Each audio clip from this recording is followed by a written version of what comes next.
Good morning, everyone. I am Zola, and I am a first-year marketing student at SPU. And this presentation is based on my research proposal, and I am supervised by Dr. Lorenzo Pinto and Professor Amanda Esterhazen. So the title of my research is that Archaeology and Rock Art Education, a cross-cultural examination of the changes in the curriculum in France and South Africa from 2005 till present. My research is based on my master's research proposal, which examines how archaeology and rock art have been integrated in school curricula into school curricula in South Africa and France from 2005 to present. This study looks at how curricular content influences national identity and how education can help societies understand their past more inclusively. Igotshwa isemanzi is a Zulu idiom that translates, a stick is straightened while it is still wet, serving as a guiding metaphor for this research, emphasizing the necessity of shaping learners' understanding of cultural identity and heritage from a young age. Archaeology provides powerful evidence of human history, including and introducing it early in school curricula builds understanding, identity, and cultural pride. The problem statement for this research is that in recent years, attention has been paid to the distortion of history in South Africa, in South African textbooks. And Ndlovu, 1994, argued that history curricula in the late 1950s to early 1970s was structured to sustain an apartheid ideology. Poison rock art and archaeological discoveries are frequently overlooked or misrepresented in history textbooks. In France, rock art sites such as Lascaux are taught, but often through a universalist, Eurocentric lens, with little engagement with living cultural significance.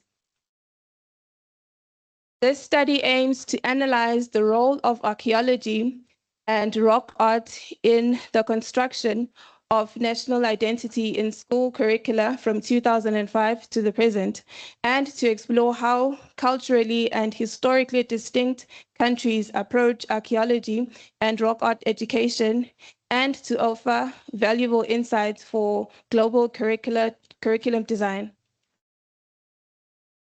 These are the main themes that appear in my literature review. Scholars widely agree that history education is never neutral. Hornet 2000 argues that history sits at an uncomfortable intersection of politics, nation building, education policies, and social identity formation.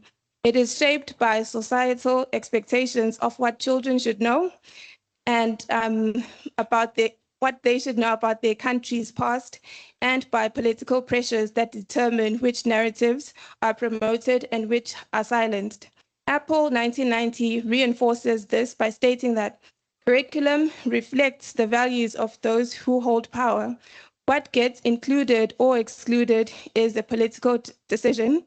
Education systems therefore function as ideological tools enforcing how young people should understand identity.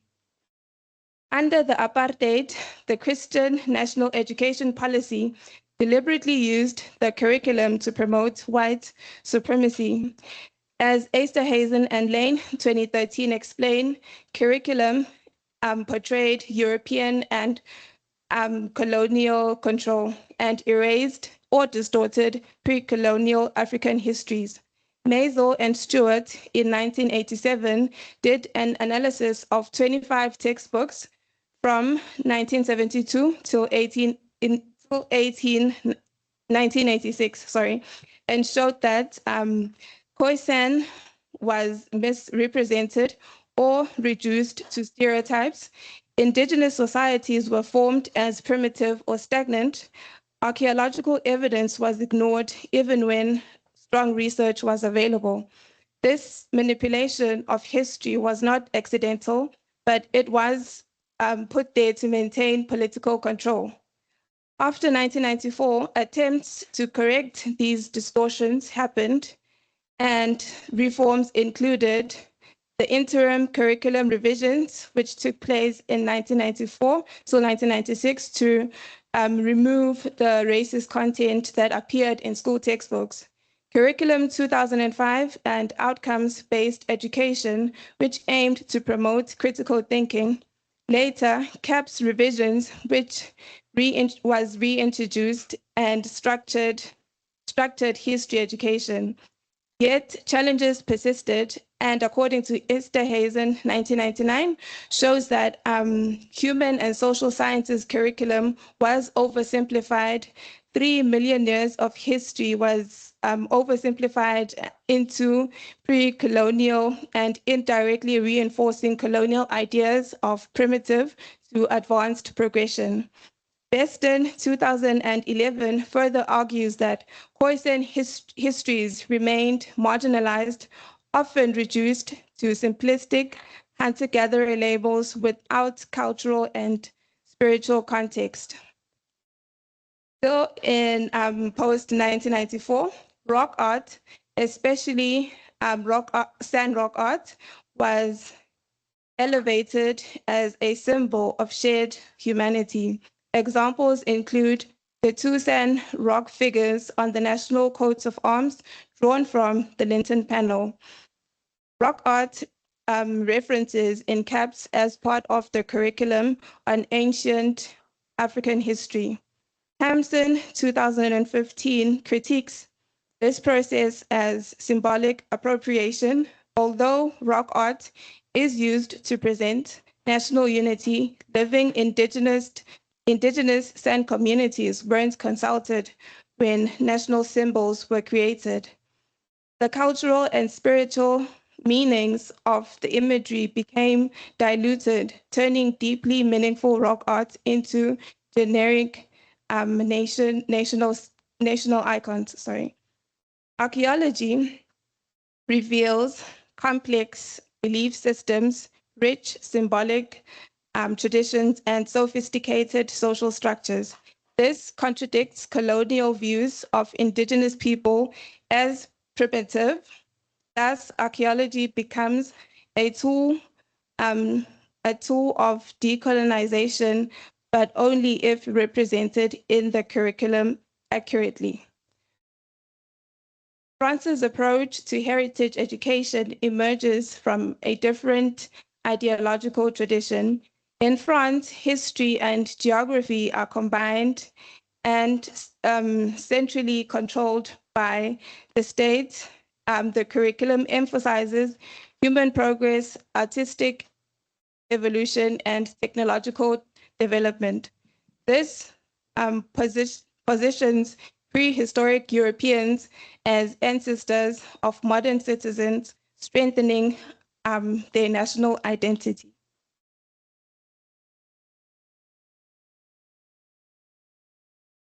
The methodology for data collection for this study is a qualitative comparative case study where I will be analyzing some documents, including textbooks, policy reports, and more. I will also be conducting interviews, and lastly, I will be doing some field observations.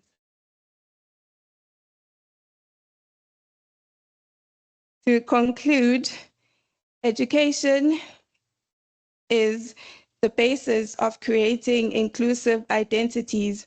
As the Zulu saying, "Ikoja isemanzi" tells us, curricula may develop announced knowledge of humanity's shared and varied past by taking indigenous epistemologies front and center, addressing colonial legacies and encouraging global cooperation.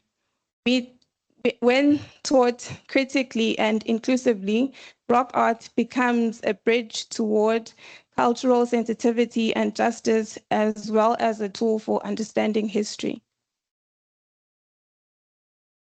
Thank you.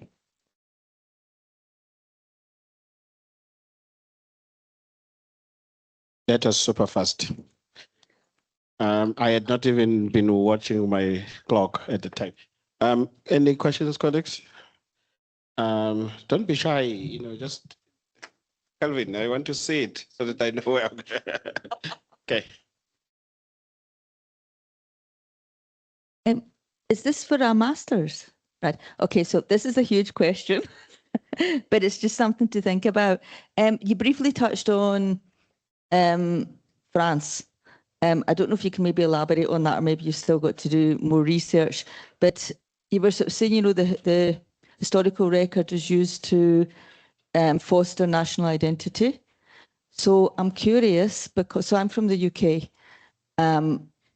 and I see the British news, and I know what's in France. We have there's all these issues about immigrants coming over the channel and arriving in France as well. And I was wondering, how does, when they're fostering this national identity, how does that relate to immigrants? And could it be more related to immigrants? Yeah, no, just because you were kind of putting it forward as quite a positive thing for France, and it would be maybe compared to here, but yeah, I just wondered, yeah, and I don't know if that's something you can answer. Thank you for that. I'll definitely think about it further. So, I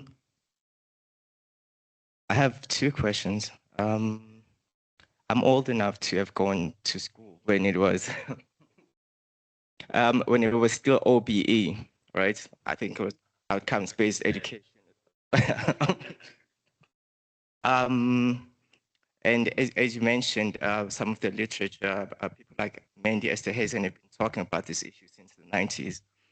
So my question is, why focus on the period from 2005 and not look at what happened before that as well?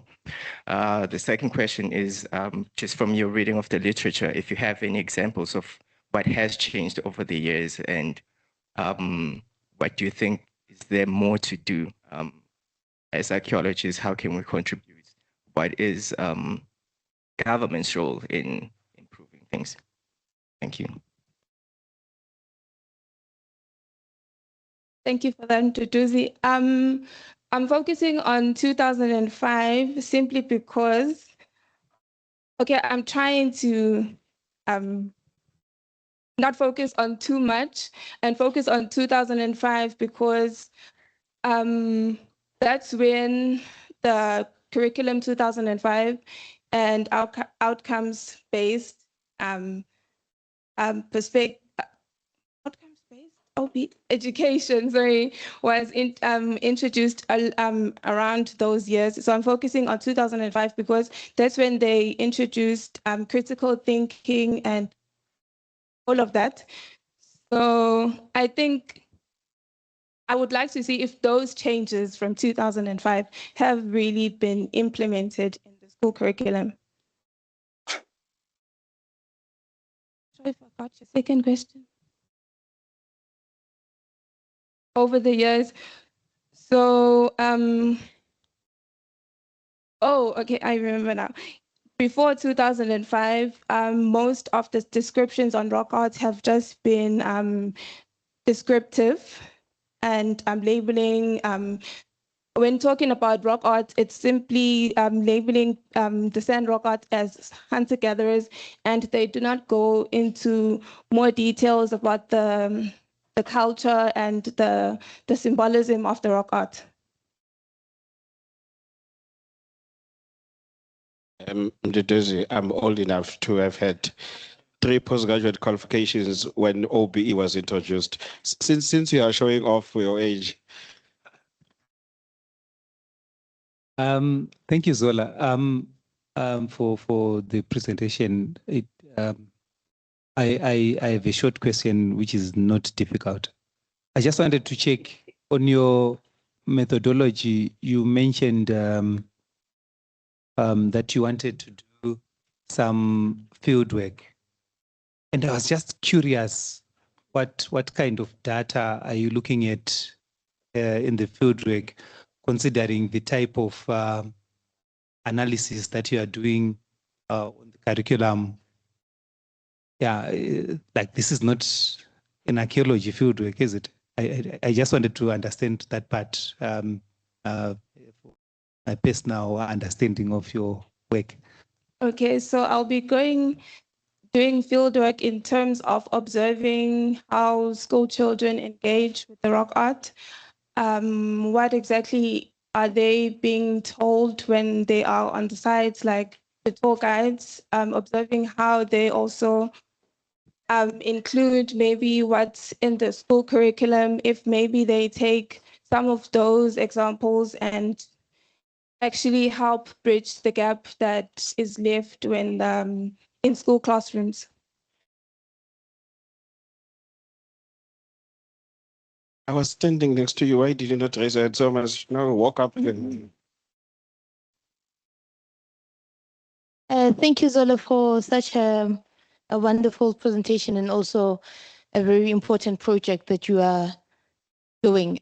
My suggestion would be in terms of fieldwork, I would also suggest that probably you go to the classrooms, see how teachers teach that topic of hunter-gatherers and that section on archaeology and heritage as a whole, because many times I've seen when school kids come to museums and how teachers disengage with the topic, like they also are clueless about heritage. So it will be interesting that you go to schools, spend some time there, see how teachers deliver the topic before they take the school kids to the sites. Thank you for that. A blind leading a blind. The teachers are blind without academic know-how, and they are leading students who are equally blind on the subject. Thank you, Zola, for your presentation. My concern is, as much as you're focusing on 2005 and OBE and CAPS in terms of all those educational strategies when they were introduced, but I think you're missing a bigger picture in terms of archaeology and rock art within the educational system, in terms of also how it was disseminated, especially in higher education.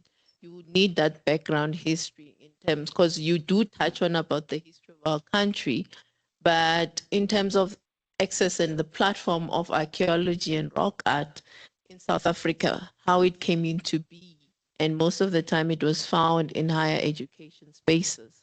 So you need that background to actually anchor it in terms of how archaeology and rock art have been perceived through time and space in our country, and how they've been used as tools for discriminative research, so to speak.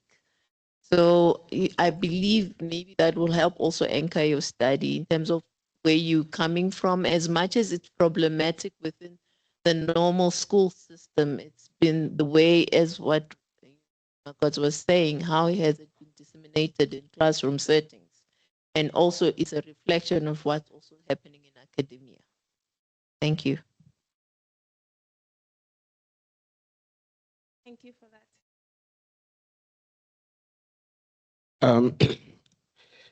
A quick one from me. When Mduduzi greeted you in isiZulu, I thought he was going to make this comment, because I thought that's a reason why he's greeting you in isiZulu. I just want to linguistically help you. Can you go to the very beginning, the first slide? Even, yeah. That is wrong. Igotshwa isemanzi, it's wrong. And your translation is equally wrong. And I'll just assist you linguistically here. When we say lugotshwa, you are talking about something that you can still tweak, but it's wet. So when you're talking about a stick is already dry. So you can't take it, bend it to all kinds of, shapes that you want.